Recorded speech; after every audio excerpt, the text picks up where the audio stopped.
Good morning my student. How are you today? Ya, hari ini kita kembali lagi belajar seperti biasa. Nah, di pelajaran kali ini kita akan belajar bahasa Indonesia. Nah, di pelajaran kali ini kita akan kembali membahas mengenai menentukan letak ide pokok. Nah, jadi selama pelajaran di kelas 5 ini kita akan banyak sekali mempelajari mengenai letak ide pokok ya. Nah, bisa aja sampai 2 bulan ke depan ini atau 1 semester ini kita banyak mempelajari mengenai menentukan letak ide pokok. Jadi semua Miss harap setelah ini bisa paham benar-benar mengenai materi menentukan letak ide pokok ya.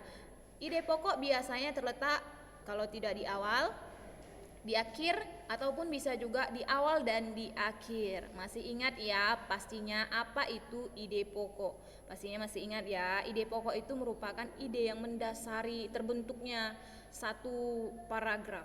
Bisa ide yang mendasari terbentuknya satu paragraf. Bisa? Oke, masih ingat kan? Oke, langsung saja untuk pelajaran hari ini kita tidak akan banyak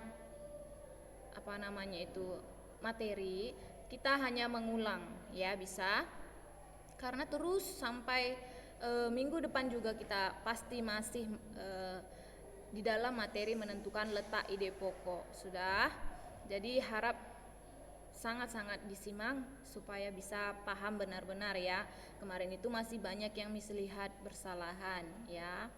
Jadi coba sekarang itu lebih dipelajari, lebih didalami lagi bahwa ide pokok itu ada beberapa macam letaknya, 3 macam ya. Untuk SD itu kita pelajari 3 macam, yaitu di awal, di akhir, dan di awal dan di akhir. Kalau di awal itu paragraf deduktif, kalau di akhir itu paragraf induktif, kalau di awal dan di akhir ya itu namanya paragraf campuran. Untuk di SD kita masih hanya mempelajari sampai di situ. Oke, sampai di sini paham? Masih diingatkan? Oke. Selanjutnya untuk pelajaran kali ini kita hanya menguatkan kembali mengenai materi menentukan letak ide pokok. Nah, di sini Miss ada satu teks ya. Ini teksnya. Ayo dibaca dulu. Setelah itu tentukan letak ide pokok dari tiap paragraf. Nah, ini ada berapa paragraf? Coba semua hitung. 1, 2, ya, 3, 4. Miss ulangi.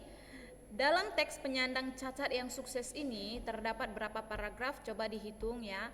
Paragraf itu ditandai dengan ada kira-kira 4 ketukan. Dia pada kalimat pertama dia agak maju ke depan. Bisa? Ini dia sidik, coba lihat dia agak ke tengah kan. Paragraf pertama, ini paragraf kedua, ini paragraf ketiga, ini paragraf keempat.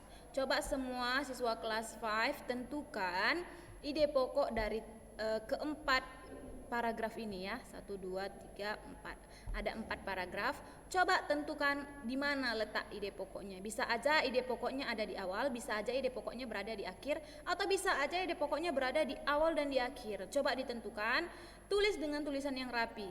Semua ditulis ya, dalam tiap paragraf ini ditulis. Bisa. Kemudian digaris bawahi yang mana itu ide pokoknya. Bisa.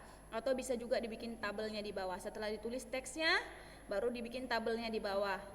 Teks paragraf pertama ini ide pokoknya, paragraf kedua ini ide pokoknya. Bisa ya?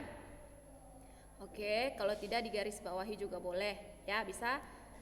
Ya, Miss tunggu tugas ini dikirim melalui WhatsApp ya. Oke, secepatnya dikerjakan dengan tulisan yang rapi. Oke, cukup sekian pelajaran kita hari ini. Semoga bermanfaat. Tuhan Yesus memberkati. See you.